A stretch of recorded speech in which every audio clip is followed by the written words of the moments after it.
하나님의 말씀은 역대상 17장 16절로 시작합니다. 우리가 성경의 형성사를 보면 처음에 모세 오경이 먼저 이스라엘의 정경처럼 받아들이고요. 나중에는 우리가 말하는 역사서가 이제 그게 받아들여집니다. 그리고 역사서가 이제 정기 선지서라고 그러잖아요. 나중에 이제 후기 선지서라고 할 수 있는 성지서가 이스라엘 백성들 안에 성경처럼 받아들여요. 그리고 이제 마지막에 성문서라고 하는 그런 이제 문서들이 성경이 받아들여지는데, 이 과정 속에서 선지자들이 모세 오경을 근거로 해서 말씀을 전해요.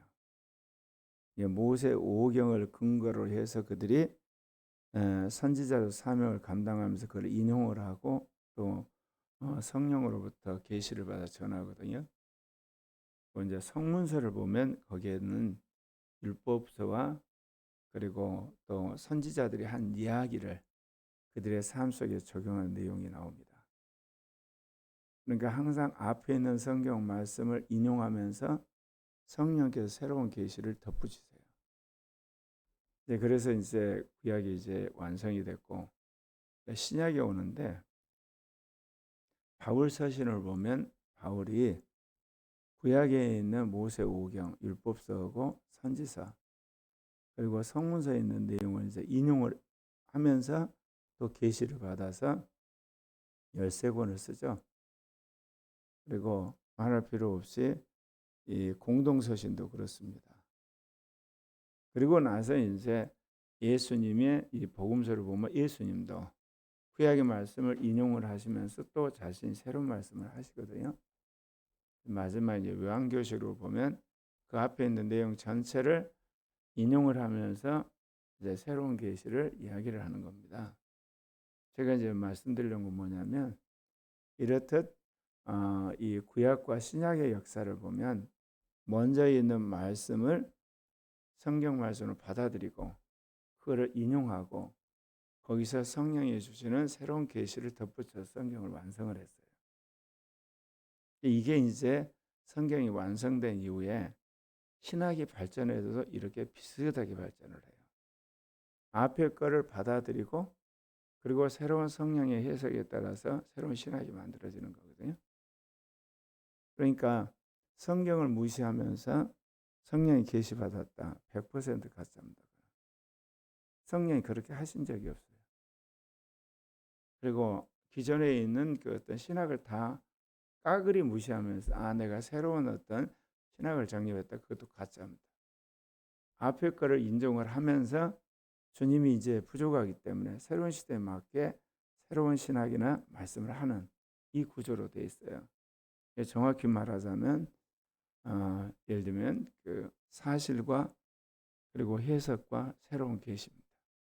사실은 이미 있는 말씀, 그거를 이제 해석을 하고 그 위에다 새로운 계시를 덧붙이는 그런 구조로 항상 유대 기독교 역사가 발전이 되는 거예요. 그래서 여러분 신앙을 봐도 그래요. 여러분 신앙도 이미 이루는 사람들의 신앙의 어떤 업적들이 있어요. 발자취가. 그거를 받아들여서 내가 그걸 해석을 해요. 그런 다음에 성령 안에서 새로운 걸 자기가 거기다 덧붙이는 겁니다. 그래야지 이런 신앙이 건전하고 또한 한 단계 앞서가게 되는 겁니다.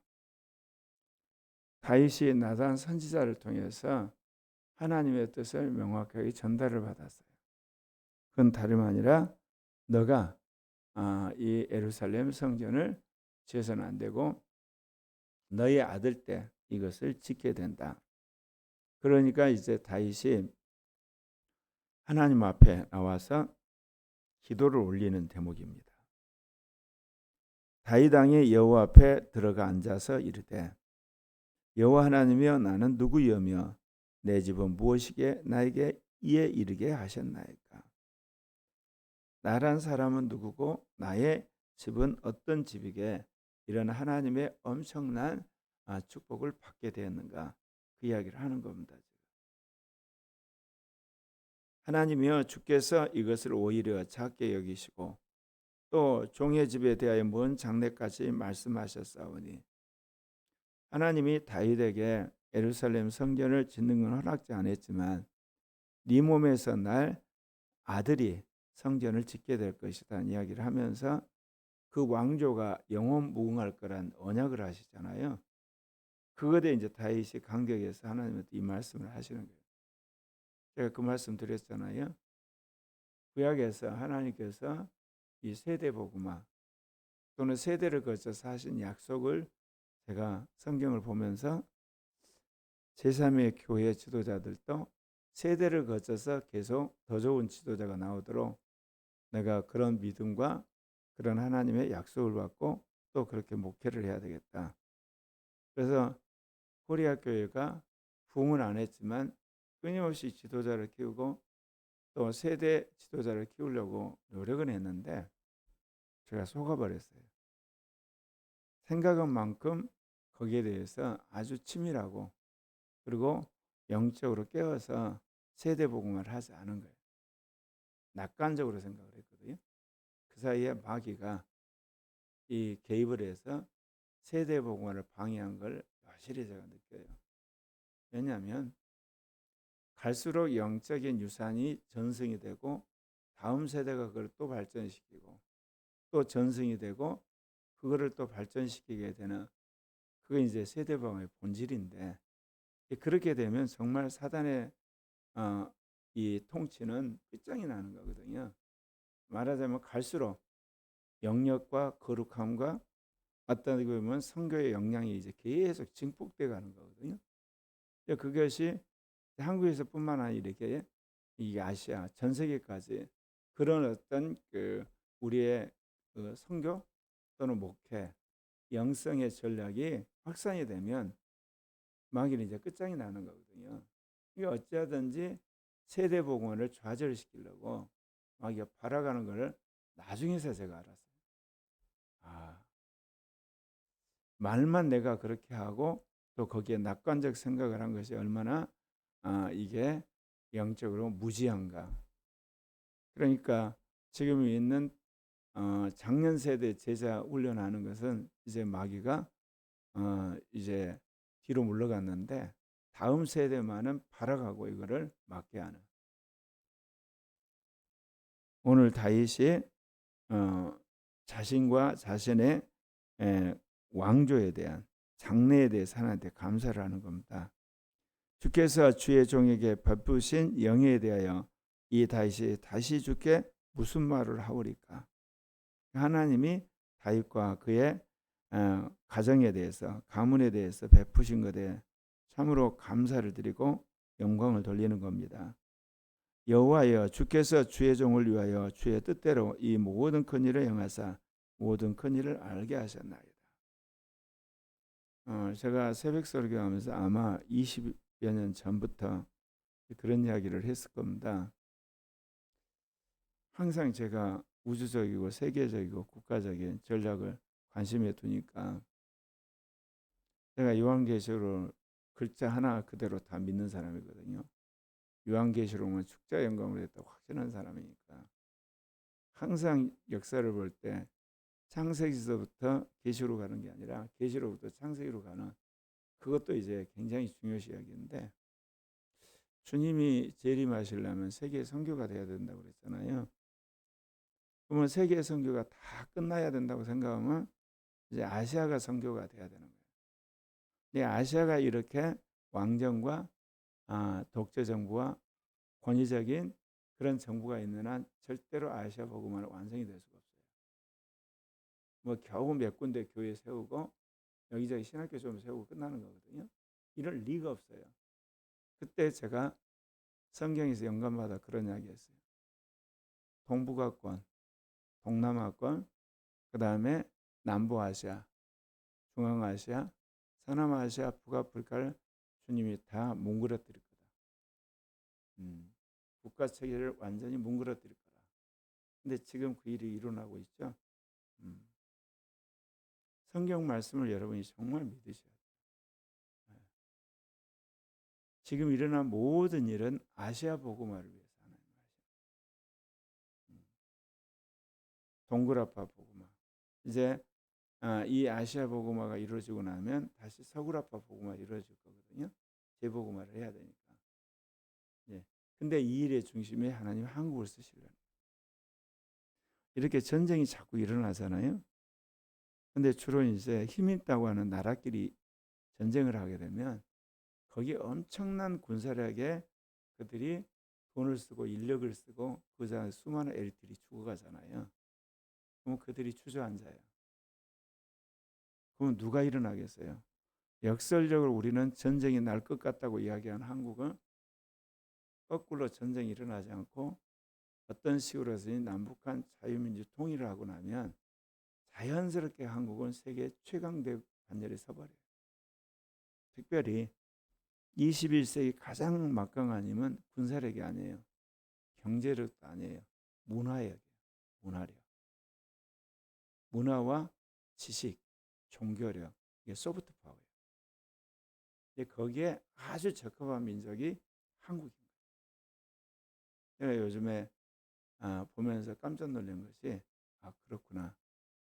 사람들이 이제 잘 살게 되고 편하게 되니까 이 어린 세대, 청소년, 청년 세대가 골치 아프고 힘든 모국어를 안 배우는 거예요. 영어하고 한글을 좋아하는 거예요. 이런 식으로 가게 되면 한글이 세계 언어 되는 건 정말 쉽겠구나. 네, 문화력을 계속 발전시켜서 앞으로 우리가 영화, 웹툰, 그 다음에 노래, 찬양, 댄스 계속 발전시키게 되면 이 젊은 세대가 그걸 받아들이거든요. 그 다음에 한글을 배워버려요. 그러면 결국 자연스럽게 이게 문화자산이 돼가지고 그 세대가 점점 자라잖아요. 거기에 이제 한국의 공약이 아주 세져 버리면 자연스럽게 한국이 제2 미국가 되는 거예요. 한국 오는 것이 로망이 된 나라가 되는 거예요. 여기서 전제 조건이 있어요. 제3의 교회가 각 분야의 그런 지도자를 키워야 돼요.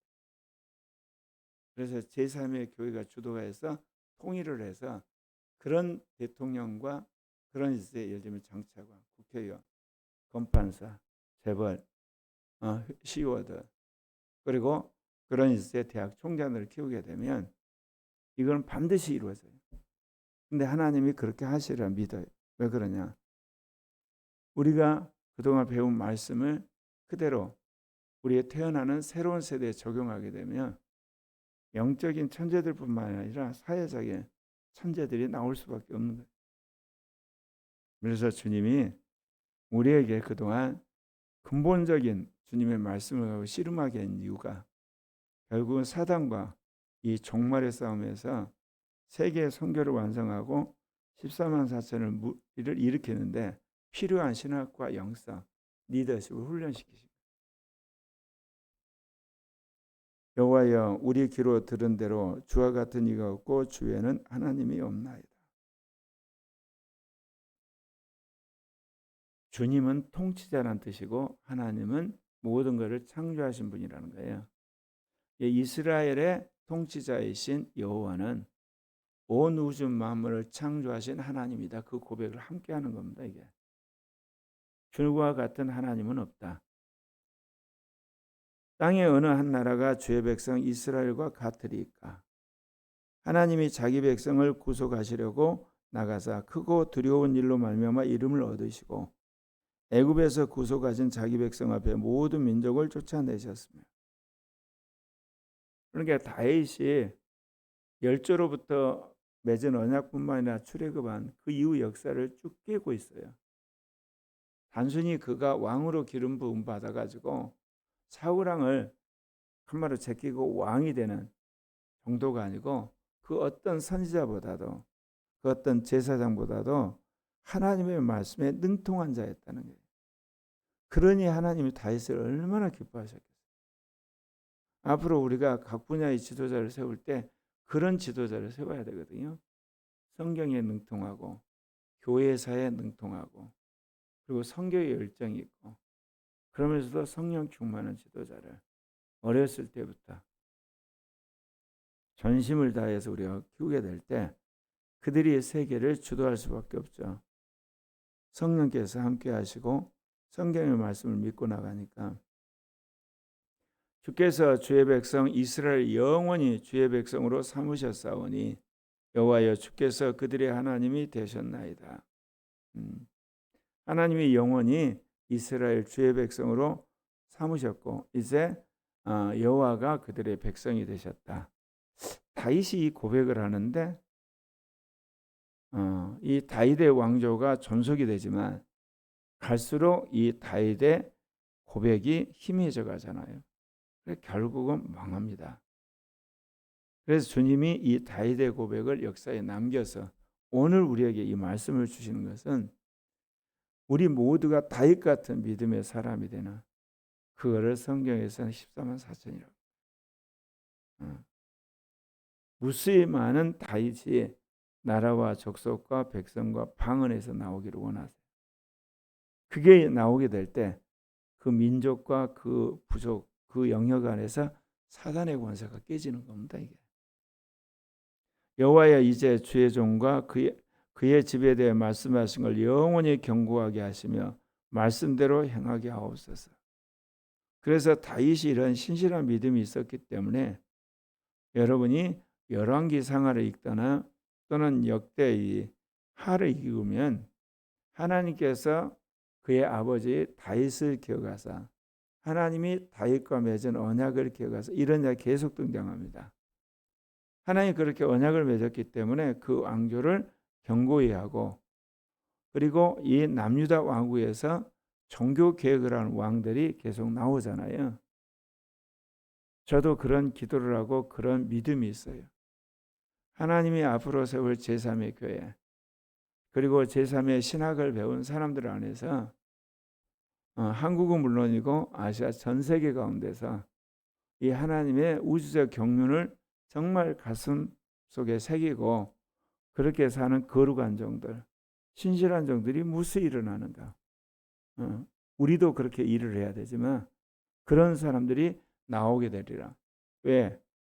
삼위일체 하나님께서 이 역사 속에 그런 섭리를 하게 될 때 그런 사람들이 무수하게 일어나리라 믿습니다.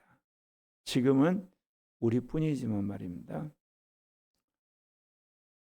견고하게 하시고 사람에게 영원히 주의 이름을 높여 이르기를 만군의 여호와는 이스라엘의 하나님 곧 이스라엘에게 하나님이시라 하게 하시며 항상 이스라엘 하나님 이스라엘과 하나님을 결부시키지 않습니까? 주의 종 다윗의 왕조가 주 앞에 견고히 서게 하옵소서. 이 기도를 했던 거예요. 그래서 여러분이 기도를 하실 때 이런 기도를 하셔야 돼요.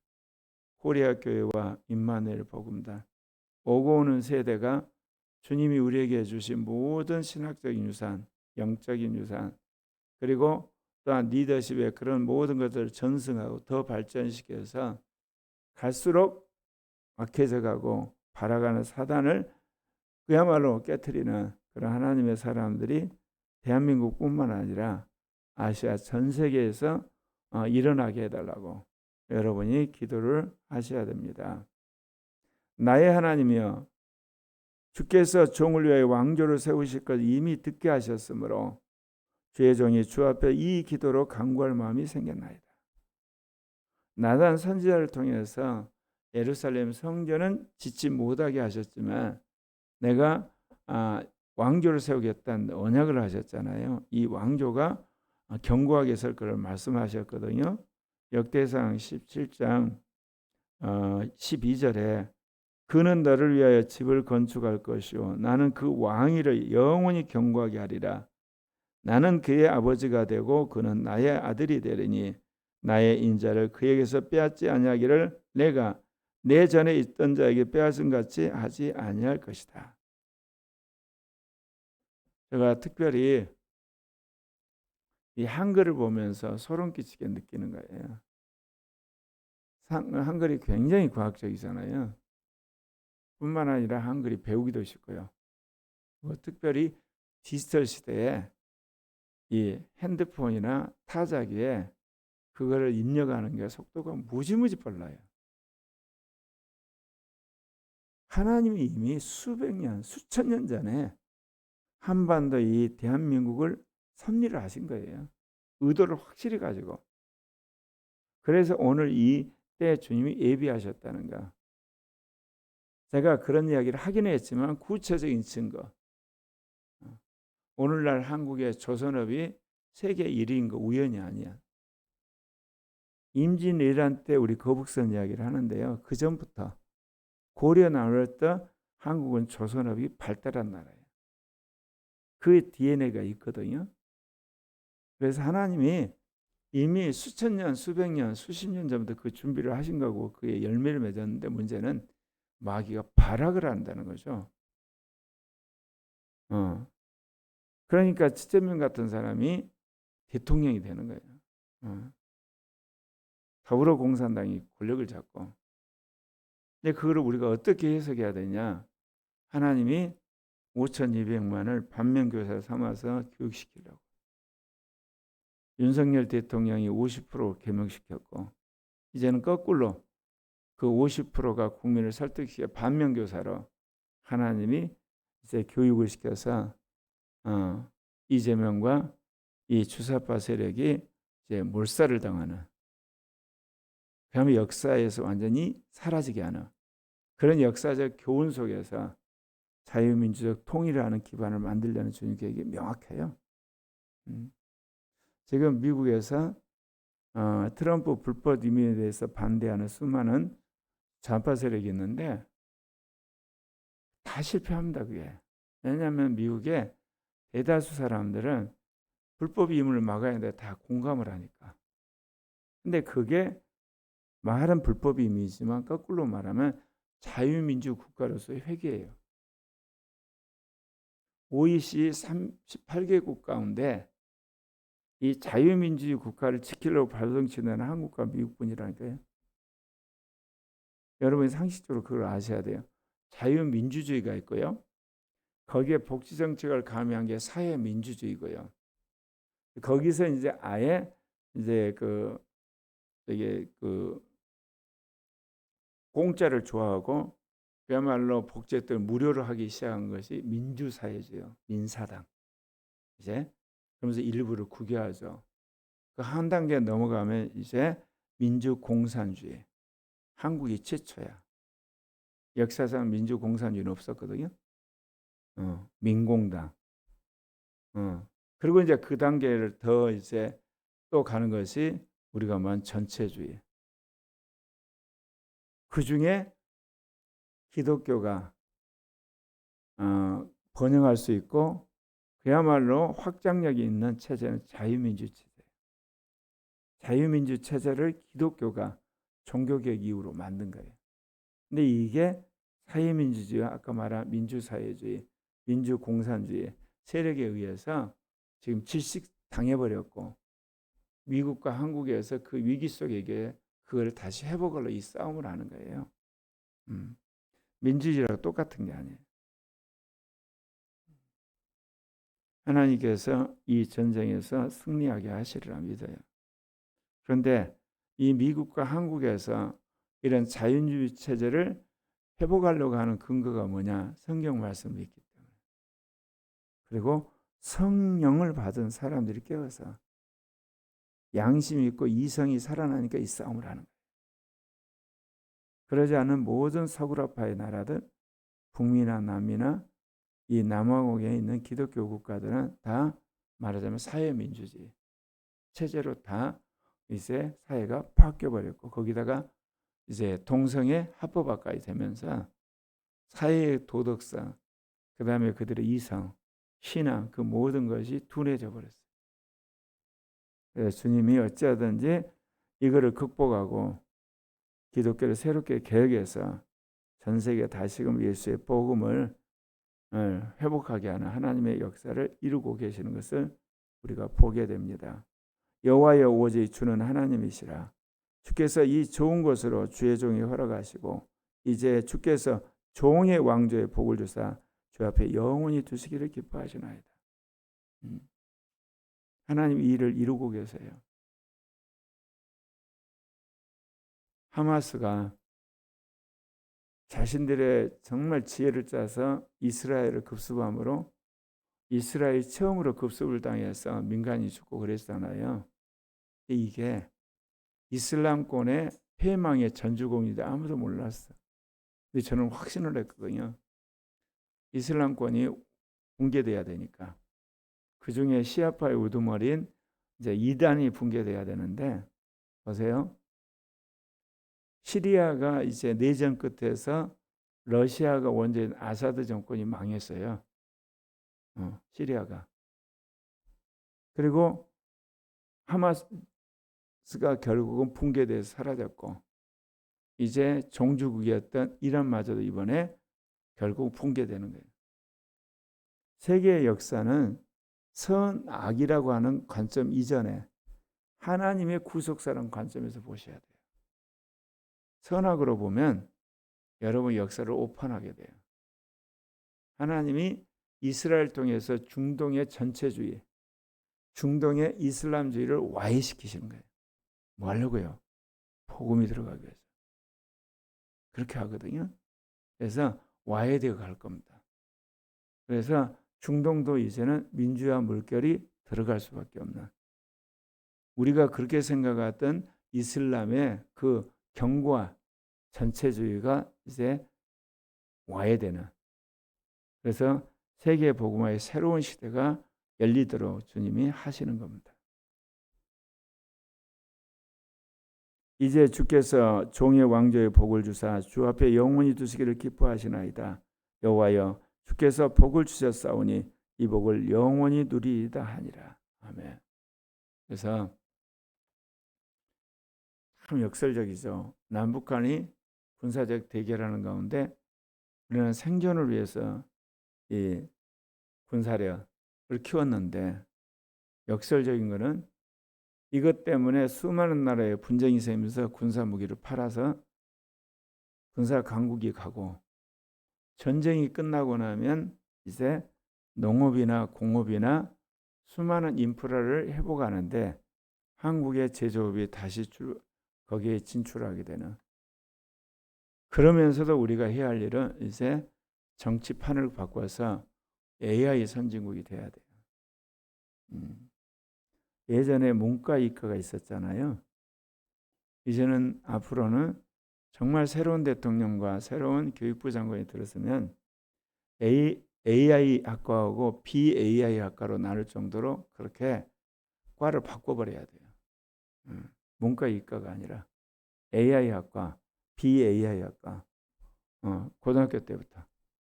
그래서 모든 사람을 인공지능하고 로봇 산업에 집중해서 세계에서 가장 앞서간 나라로 개혁을 해야만 우리 청년들의 일자리가 있어요. 그리고 그것이 세계 문화를 주도를 하게 돼요. 제가 AI 가지고 이 물리학 논문을 써가고 또 신학책을 써가잖아요.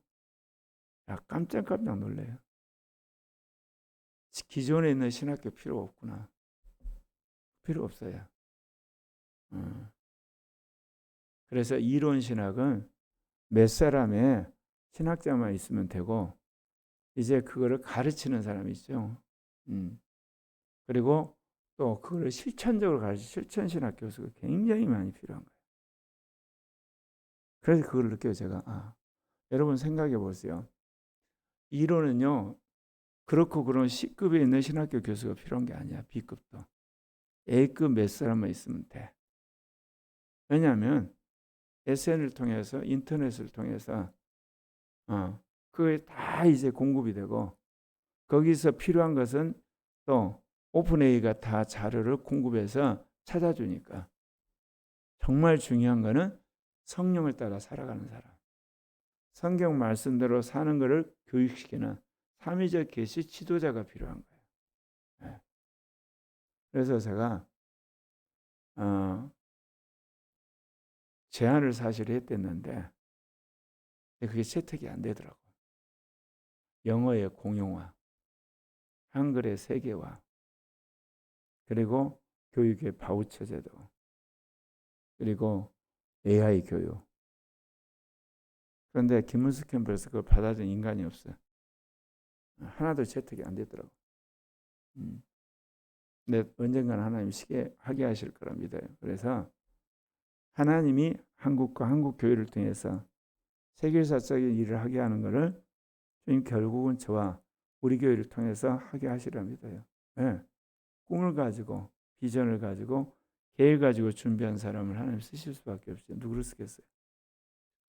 계속 여러분 기도하시길 바랍니다.